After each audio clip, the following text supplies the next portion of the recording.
Seguramente que desde mucho antes de que en el año 540 después de Cristo Procopio de Cesarea registrara históricamente la primera pandemia, la humanidad las ha enfrentado. Nuestro México no se ha escapado de padecer estas tragedias. El investigador emérito del Instituto Nacional de Antropología e Historia, don Antonio García León, hace un apunte escalofriante al mencionar que entre 1521 y 1646, en lo que hoy es México, la tasa de desaparición de la población nativa, que por su aislamiento carecía de los anticuerpos de las poblaciones humanas del Viejo Mundo, fue enorme, y algunos calculan una mortandad del 90% o más en poco más de un siglo. Todos hemos oído hablar de las principales pandemias, y qué decir de las más recientes que pasaron por alguna mutación de los animales a los seres humanos, como las gripes aviar, porcina, la de las vacas locas, y ya en el siglo actual, la influenza H1N1, el síndrome respiratorio agudo severo, el SARS, que habitamos hoy en el mundo, había experimentado algo como lo que estamos viviendo hoy con el COVID-19. Nunca el planeta estuvo tan globalizado ni tan en tiempo real como por este microscópico retazo de nada que quiere acabarlo todo en nosotros. La humanidad entera vulnerable como nunca y al mismo tiempo ante un virus, una partícula, un enemigo que ni siquiera es un organismo vivo como para que pueda morir en su miserable batalla de acabar con nuestra vida. Fragmentos de poca cosa que se brincan de uno a otro de nosotros a la primera oportunidad y de muchas maneras para replicarse exponencialmente a expensas de nuestras células, obligándolas a seguir sus órdenes de causar un desorden total en nuestra fisiología, ocasionando una patología pulmonar, sanguínea y multiorgánica que aún no tiene tratamiento específico ni prevención, como no sea el evitar la cercanía con él. Este virus, al acabar pronto, es un maldito y nos ha puesto contra la pared a todos. Y a todos nos está obligando a mostrar nuestra verdadera cara. Y cada quien en su vida diaria, tan diferente de muchas maneras, pero tan igual en lo fundamental, tuvimos que parar en seco. Nos vimos obligados a hacer un alto forzoso en eso de ganarnos el sustento de cada día, de intentar perseguir los sueños, de llevar a cabo los proyectos, de aprovechar las oportunidades, de construir y ser parte de una familia, de enfrentarnos buscando ganarle a la rutina, a la decepción, a la depresión y al fracaso. De pronto, cada quien en lo suyo se enteró del virus invisible y letal y todos dejamos de hacer lo nuestro para hacerlo de todos, recluirnos, cuidarnos, cuidar a los demás y reinventarnos buscando, por el momento, la sobrevivencia. Y si estamos intentando protegernos para que el virus no entre en nosotros, hay que cerrarnos aún más para que no entre nada que atente contra nuestra esperanza ni en contra de nuestra fe. Confiar en los médicos que desde un principio han estado en el frente de la batalla, llenos de carencias en equipo, sometidos a jornadas inacabables, obligados en ocasiones a tomar decisiones extremas que dejan huellas imborrables en el alma y pagando, incluso con sus propias vidas, el cumplimiento de su vocación. Confiar en los verdaderos científicos, humanistas y decentes que están trabajando a marchas forzadas buscando una vacuna o un tratamiento eficaz. Confiar en las autoridades preocupadas verdaderamente por el bien común. Confiar en nosotros, en ser responsables, en ser austeros, pero sin dejar de estar atentos y solidarios. Y si lo primordial de la lucha consiste en escapar del virus invisible y mortal, por otro lado nos enfrentamos, sin poder ni querer evitarlo, a ese otro virus, al virus de la desinformación. Ese que se ve, que se escucha, que nos llega por todos lados y nos confunde, nos atemoriza y nos paraliza con el miedo que se nos mete hasta lo más hondo del alma para robarnos la paz. ¿Y quién hace algo contra ese virus? ¿Quién lo obliga a utilizar mascarillas, cubrebocas y caretas? ¿Quién le pone gel antibacterial en el hocico de lo que dice? Cada quien dice lo que se le ocurre. Y entre esas ocurrencias van mezcladas las falsedades con pedazos de verdad, los menosprecios con las exageraciones. Y entonces uno ya no sabe qué hacer, ya no sabe qué pensar, ya no se sabe nada de nada y comienza a desesperar. ¿Alguien podrá salvarnos de ese virus de la mala información? Nadie. Solo nosotros mismos, cada uno, cada quien, abandonando esa obsesión de leerlo y más que nada de creerlo todo y todo el tiempo.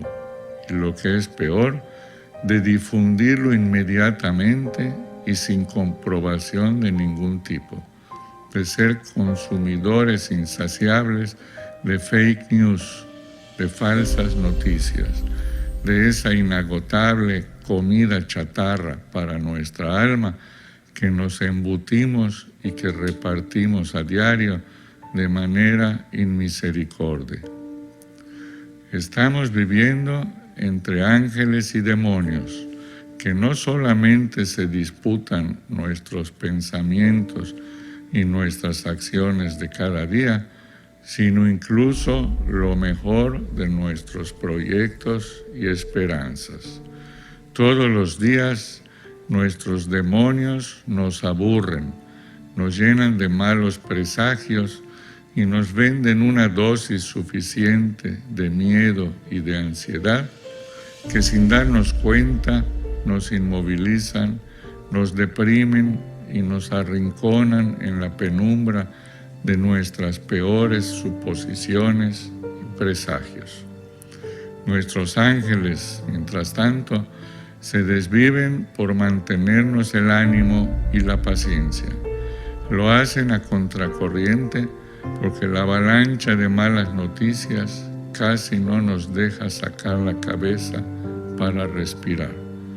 Muchas de ellas son, como todos hemos comprobado, falsamente inventadas e irresponsablemente difundidas. Aún así, nuestra tendencia natural a la crítica infundada, al chismorreo y al rumor no es capaz de discriminar nada, sino que se encarga de creer, de agrandar y de redistribuirlo todo. Es así que esta crisis sanitaria ha puesto en evidencia, como bien señala el filósofo y sociólogo Jesús Suaste Cherisola, la amplia brecha entre los límites del conocimiento científico y la falta de límites de la opinología, Junto al conocimiento insuficiente de los expertos, hemos constatado la proliferación del juicio certero, entre comillas, de los ignorantes, de los epidemiólogos egresados de las redes sociales. En pocas palabras, que junto a lo poco que honestamente pueden decirnos los verdaderos conocedores y especialistas, está lo mucho que irresponsablemente dicen los ignorantes creídos e imbéciles. Y lo peor del asunto es que frecuentemente le hacemos más caso a estos que a aquellos. En fin, siempre ha sucedido que cuando las cosas se complican demasiado, terminan por simplificarse. Y así lo primordial ha de ser para evitarle a los demás caer en la enfermedad, aislarnos y protegernos en la proporción que cada quien lo pueda llevar a cabo y con las medidas sanitarias comprobadas y convenientes. Regresar, al menos por un rato, a la cultura de la pobreza en vez de la del dispendio. Darnos cuenta de que lo importante es lo sencillo, de que cubiertas las necesidades básicas de las que lamentablemente muchísima gente carece, no necesitamos de tantas cosas para estar bien ni para ser felices.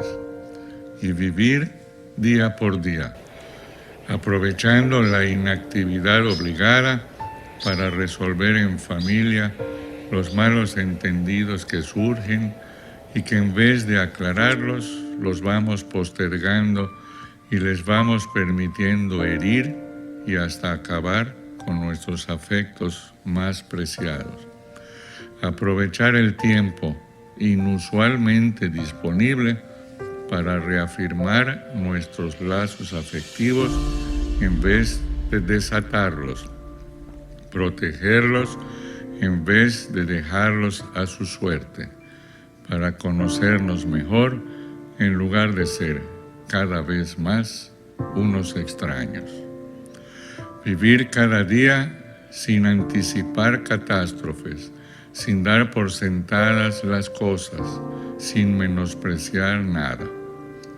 Dejar de llevarnos por las oleadas de información tan disímil, tan contradictoria, tan tendenciosa. Evitar sumarnos a distractores de linchamiento, de politización y de ninguneo.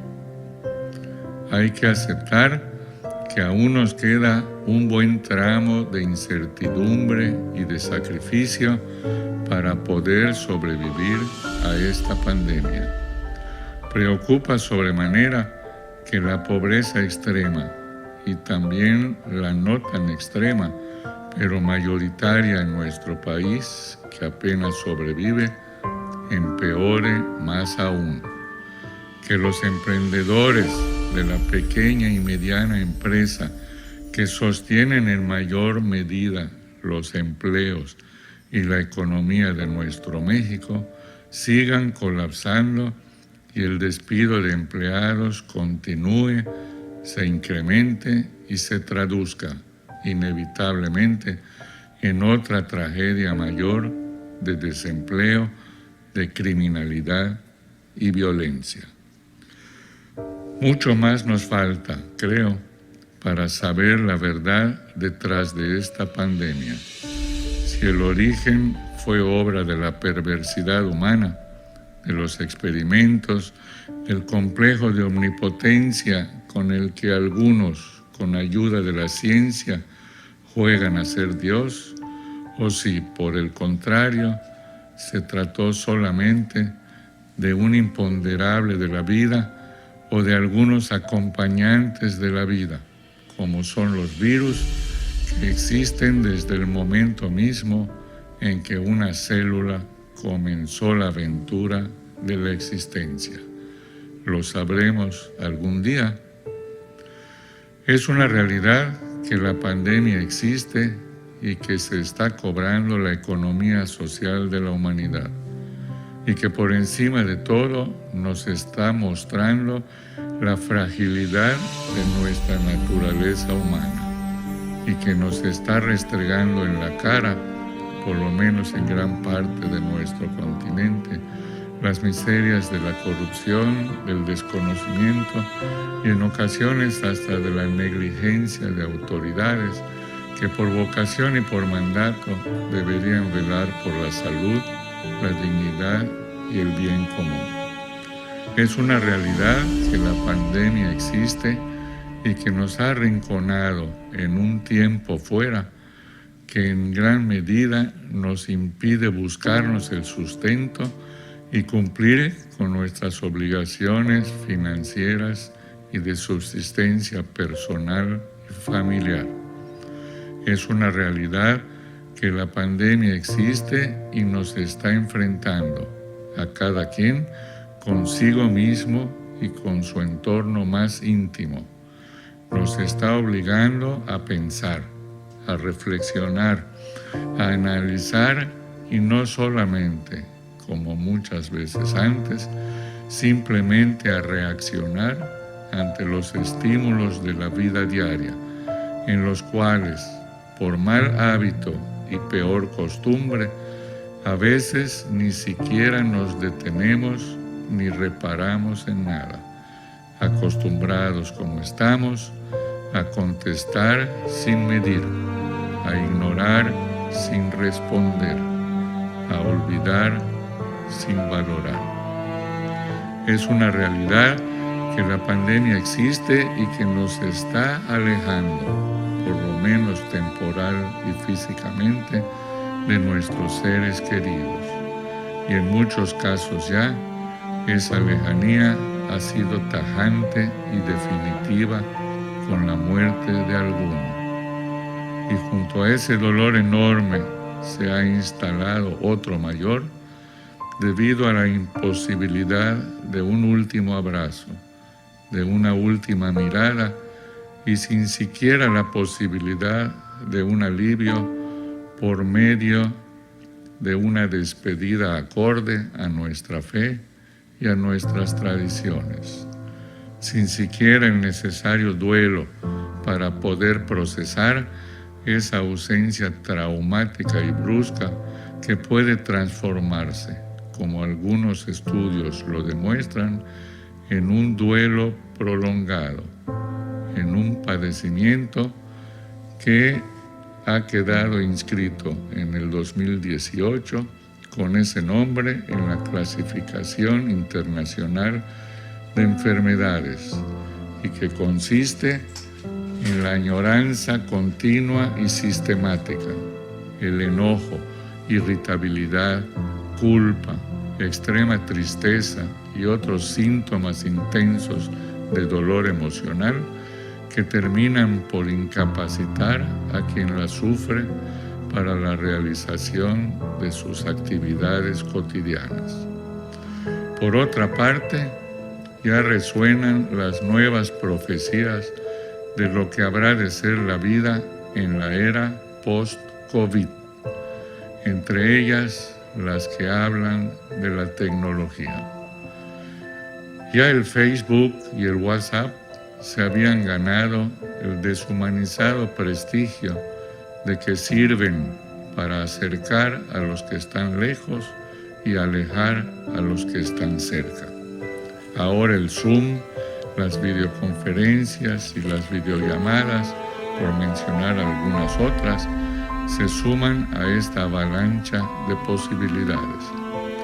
Es obvio que en estos momentos de contingencia, de cuarentena, de lejanía forzada, cumplen y siguen cumpliendo con una función salvadora. Han logrado evitar el paro total de muchas empresas, el despido de muchos trabajadores, la suspensión de muchos proyectos. Y dentro de esta digitalización del saber está en primer lugar el denominado home office, u oficina en casa, y ahora también la escuela en casa. Es claro que en este momento, en esta contingencia, cumplen con una gran función. Gracias a ella, los trabajos siguen realizándose, las capacitaciones siguen ocurriendo, los alumnos de estudios básicos consiguen evitar atrasos y salvar los cursos. Es obvio que el Internet es maravilloso. Sin embargo, lo que está sucediendo en muchos casos es que en la educación, por ejemplo, se están dando clases tradicionales en línea. Y esa forma está llena de errores y deficiencias, porque no cuenta con la presencia física, que es la que permite al maestro descubrir el interés, el aprovechamiento, la dedicación, la concentración, la voluntad y el talento del alumno. Cierto es que ya existen las técnicas para este tipo de educación a distancia, pero aún no se han implementado de manera suficiente, y aunque así se hiciera, no lograrán suplir jamás la presencia y la interacción física entre el maestro y el alumno. Afortunadamente hay filósofos, académicos, científicos y hombres y mujeres con sentido común que luchan por ello, porque saben que, como explica el joven y reconocido filósofo alemán Marcus Gabriel, no se puede digitalizar la transmisión del saber. Solo se puede aprender en presencia del maestro. El saber es algo físico, no es meramente espiritual. Si se modifica el soporte físico de la expresión del espíritu, se cambia automáticamente el espíritu. Es un hecho que ya no podíamos concebir la vida cotidiana sin la tecnología, sobre todo los jóvenes. Pero igualmente los que somos ya mayores y aún recordamos los tiempos sin internet y sin teléfonos celulares, estamos conscientes de que en la actualidad y mucho más en el futuro, la vida cotidiana, social y económica difícilmente podría prescindir de esta tecnología. Casi podría decirse que ya no podríamos vivir sin Internet y sin la tecnología digital. El problema es que este derecho a los servicios de telecomunicación, que deben llegar a todos los rincones de nuestro país, están muy lejos de hacerlo, al igual que en una gran parte del mundo. Y a pesar de que ya es un derecho constitucional, en la realidad dista mucho aún de cumplirse y darle las opciones para transitar hacia una mejoría en la calidad de vida a todos y no nada más a un sector de la población. La socialización es nuestra mejor fuente de regulación emocional, pues favorece la reducción del estrés. La soledad, percibida como crónica, es un determinante de la salud general. Las tecnologías actuales, que permiten una mayor conectividad entre las personas, como lo son las redes sociales, si bien pueden ayudar, son más bien un complemento y expansión de nuestras otras redes sociales, las del café con los colegas, el deporte con amigos, los recitales y conciertos en compañía de otras personas, las reuniones en familia. Cuando las primeras no interaccionan con las últimas, pueden empeorar los sentimientos de soledad y desamparo. La esperanza para cerrar lo más pronto posible este trágico paréntesis son las vacunas. Todo hace suponer que en la creación de la vacuna para el COVID-19, la tecnología es ya mucho más avanzada y están participando y financiando el enorme costo muchas más organizaciones. La realidad es que a estas alturas el COVID-19 no ha dicho su última palabra, pero nosotros tampoco. Las pruebas y los obstáculos han sido siempre para superarse y siempre han sido superados. Este virus, con todo y su capacidad letal que nos ha parado en seco, ha venido a ser solamente una pequeña muestra de nuestra fragilidad y una pequeñísima tragedia comparada y frente a la posibilidad inmensa de los estragos y la destrucción que cabría esperarse de otras posibles pandemias o de un disfuncionamiento de gran envergadura asociado al cambio climático en el tiempo por venir. Gracias al virus, como ha dicho el filósofo Marcus, se ha descubierto el engaño de que el progreso humano y moral solo puede alcanzarse con el progreso científico-técnico.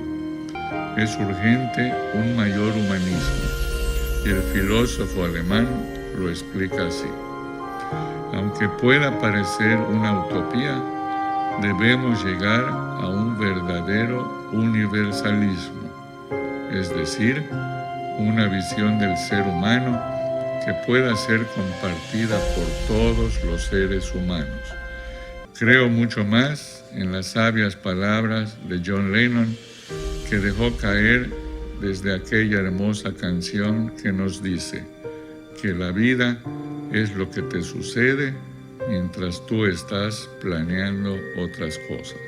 Puedo observar y deducir que Dios, que la naturaleza, creó la vida para ser vivida y fundó el amor para trascender nuestra existencia.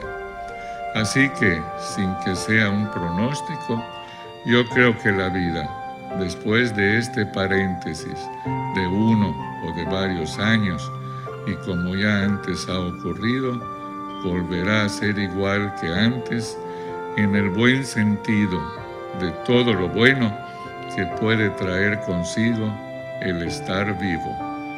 De nosotros dependerá el que vaya siendo mejor, como podría y debería ser, o por el contrario, que cada vez vaya siendo peor, lo que habrá de llevarnos inexorablemente incluso a nuestra autoextinción. Darnos cuenta de nuestra vulnerabilidad extrema como especie, darnos cuenta de que de un momento a otro quedamos reducidos a un ejército sin armas suficientes para enfrentar a los enemigos posibles, de que en un instante quedamos reducidos, como nos dice la Biblia, a lo que somos en realidad, hierba del campo que en la mañana brota y florece, y por la tarde se marchita y muere. Pongamos lo mejor de nosotros para poder ser testigos y actores de los cambios que esta inesperada y brutal circunstancia que nos ha sido impuesta espera de nosotros. El que queramos y sepamos aprovechar, quizá, una de las últimas oportunidades para reorientarnos hacia una forma nueva de ser, para una subsistencia más justa y mejor de la raza humana y de toda la naturaleza. Saquemos lo mejor de nosotros en estos duros momentos. Agradezcamos simplemente por estar, por seguir vivos, y hagamos todo lo posible por nosotros y por los demás para permanecer en la vida, para poder ser así parte de un nuevo amanecer.